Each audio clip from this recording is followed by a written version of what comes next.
Mike Tyson is one of the most gifted boxers in history, and perhaps the most talented heavyweight. I want to fight, and destruct the world because I'm the best fighter in the world. Thank you very much, Larry. Thank you. The potential of the Iron Mike was so great that he could dominate the ring for many years. But despite all of his brutality and the aggressiveness he displayed, he was a person who needed very delicate psychological support. When Cus D'Amato and later Kevin Rooney were beside him, Mike was a real machine of knockouts. That's it. See, ain't no way he's going to hit you then, right?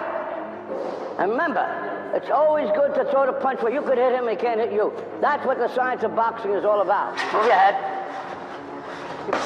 Keep the head down when you come up with the H. Keep your head down. Yeah, I mean, it's not coming up, it's starting to come up. You can make it perfect. It's good, but it's not perfect. I don't trust anybody in general. I don't like people to know me at all. And I just recently trust him because the same much I trust him, I guess he trusts me. And he trusts me a lot. So, but no one really knows Mike Tyson. Nobody's really friendly with Mike Tyson. Why? Except Cus D'Amato. Hector Mercedes.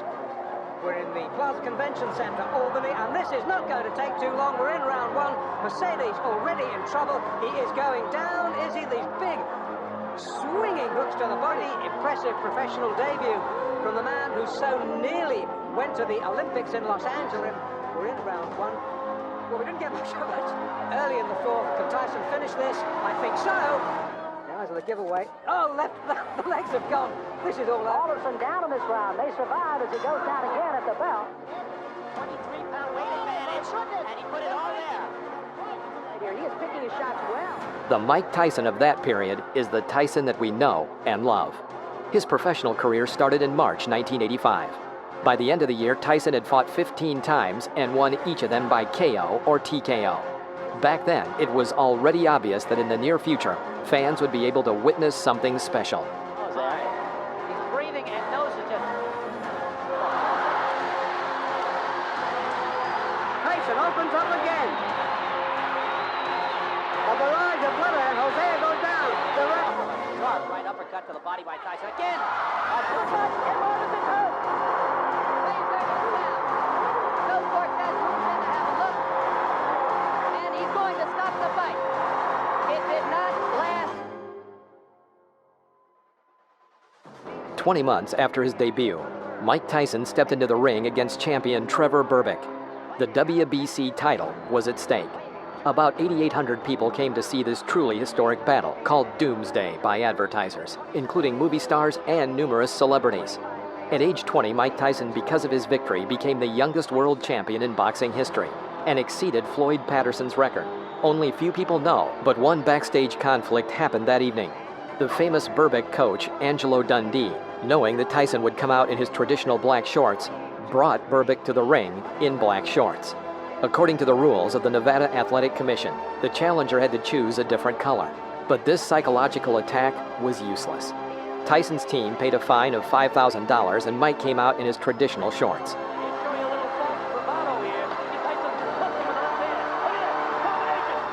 I was coming to destroy and win the heavyweight championship of the world, which I done. And I'd like to dedicate my fight to my great guardian, Cus D'Amato. And I'm sure he's up there and he's looking and he's talking to all the great fighters and saying his boy did it. And smiling, that's right. Don King immediately organized a fight with James Smith, nicknamed Bone Breaker, for the next WBA belt. Despite the fact that Smith lost his first fight in the professional ring by a technical knockout, he was destined to take his own in the future. He defeated famous Englishman Frank Bruno and knocked out former WBA world champion Mike Weaver. But the climax of his boxing achievements was December 12, 1986, when he defeated Tim Witherspoon and won the championship belt, sending his opponent to the floor 3 times in the first round. Witherspoon's still in trouble. Down he goes again, and now it's over. Now Smith was waiting for a much more serious test, Iron Mike Tyson. Handling me and weakening me, it didn't, because I believe deep inside I'm the best fighter in the world, and when I'm right, no man could beat me. I got an opportunity to find out if the media made Mike Tyson or not. He's a good fighter, and I'm taking anything away from him, but I got a chance to prove that hard work and the struggle is the best way to go. In May 1987, they had a duel, which Mike defeated James Smith by decision of the judges. Tyson unloading us.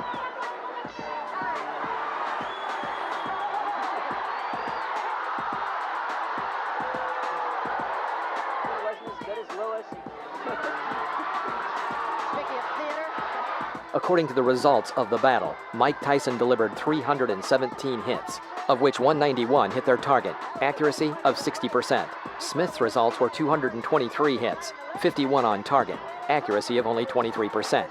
It was the 28th consecutive victory for Mike Tyson, a victory after which he could already show off 2 championship belts. Three-knockdown rule. There is no three-knockdown rule in this fight. Don't throw any punches during the break. Is that understood? Shakers come out fighting. Nail with the right hand. Thomas is in a heap of trouble. He's getting nailed by Tyson. This could be it. Thomas really nailed. Big left hook, big right hand. Down it goes, big left Thomas. I don't know if he can get up from this. Really nailed. The next opponent was Tony Tucker, the IBF title holder. Since the beginning of his career in 1980, and over the next 7 years, Tony Tucker had not known defeat. In April 1987, IBF world champion Michael Spinks refused to defend his title against him and chose instead to fight Jerry Cooney for a higher fee. Tony Tucker had to meet James Buster Douglas in the fight for the vacant IBF title.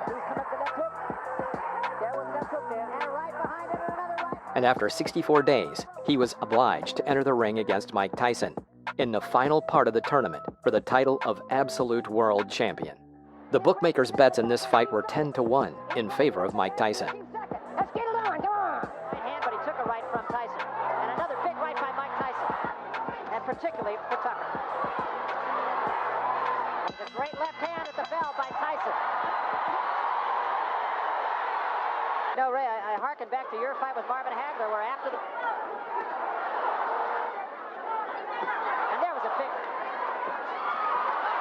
And he took another rumor about Tyson's, or rather Tucker's right hand, that he had injured his right hand. The fight went the whole distance, and only for the 3rd time in his professional career, Tyson had to give the judges the right to decide the outcome of the battle. The judges were unanimous in their decision to give the victory to Mike Tyson.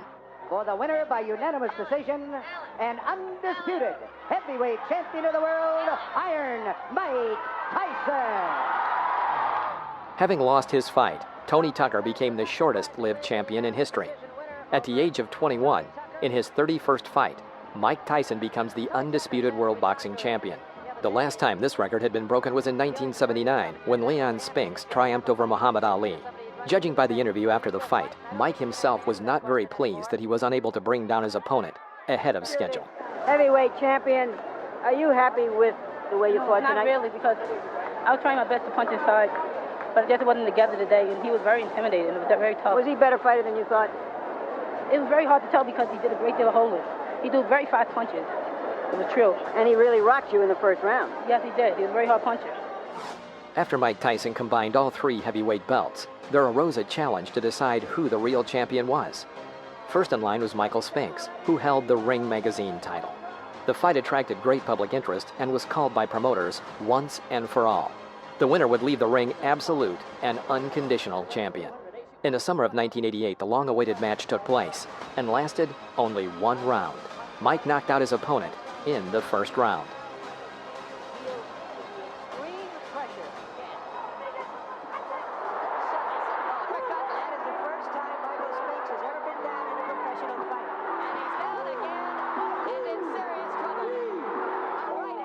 After this devastating defeat, Michael Spinks hung up the gloves and never entered the ring again.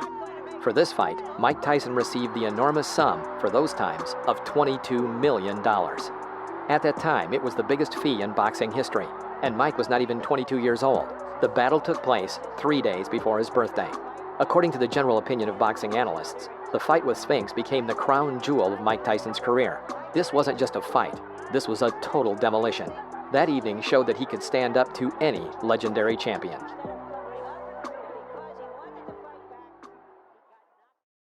I was going to rip his heart out. I'm the best ever. I'm the most brutal and vicious and most ruthless champion there's ever been. My style is impetuous. My defense is impregnable. And I'm just ferocious. I want your heart. I want to eat his children. Praise be to Allah. Tyson has a very special place in the history of boxing. He was a champion for 3 years and 3 months, but during that short period, he caught the attention of fans and the general public, even those who weren't interested in boxing at all. Why? Because people love knockouts, and Tyson had plenty of them in his professional record. But Tyson also had something bigger. Everyone was talking about Tyson's aura. It was really something powerful, frightening, but at the same time surprisingly attractive. People liked to observe these expressions of his aggression. Mike was an inexhaustible source of this pure and natural aggression, and the most amazing thing was that no one was disappointed if the battle ended quickly. Another important fact is that Iron Mike is the last super heavyweight in history who headlined the pound-for-pound ranking, and we, devoted fans, would like to remember him as the man which he was back then. Of course, in the 90s, he got a few memorable victories and was always in the top 10 best athletes in his weight class, but that still wasn't the Mike we used to know. Iron Mike, in his best shape, was not just in the top 10 best athletes, he was the top of the list. He was the king of his league, and everyone who came into his territory was scared to look him straight into the eye. We remember Mike as a tough, fearsome, and extremely fast super heavyweight. He gave us one of the most prominent epochs in boxing, and we say, thanks, Mike, that was unforgettable. All during my training, I've been afraid of this man. I thought this man might be capable of beating me. I've dreamed of him beating me, but I always stayed afraid of him. But as closer I get to the ring, I'm more confident. Once I'm in the ring, I'm a god. No one could beat me.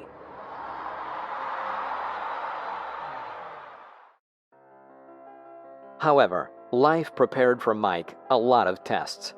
Defeat in the ring, the emptiness in his soul after betrayal by loved ones, and zeros in his bank accounts after being cheated by managers, divorces, and alcohol.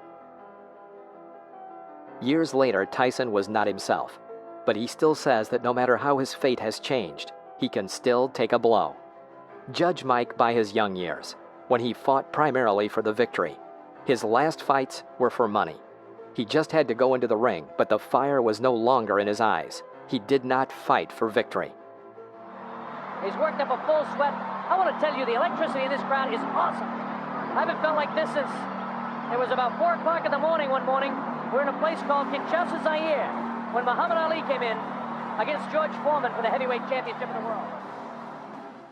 There is no doubt that Mike Tyson at the peak of his career was one of the best athletes in the history of boxing. But you can't be on top forever. Even legends do not linger in the ring forever.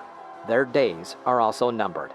I keep my eyes on him, I keep my eyes on him, I keep my eyes on him. Then once I see a chink in his armor, boom, and one of his eyes may move. During the fight, I'm supremely confident. I'm moving my head, he's throwing punches. I'm making him miss and I'm countering. I'm hitting him to the body, I'm punching him real hard. And I'm punching, when I'm punching him, I know he's not able to take my punches. 1, 2, 3 punches, I'm throwing him punches and bunches. He goes down, he's out. I'm victorious. Mike Tyson, greatest fighter that ever lived. Thank you for watching this video.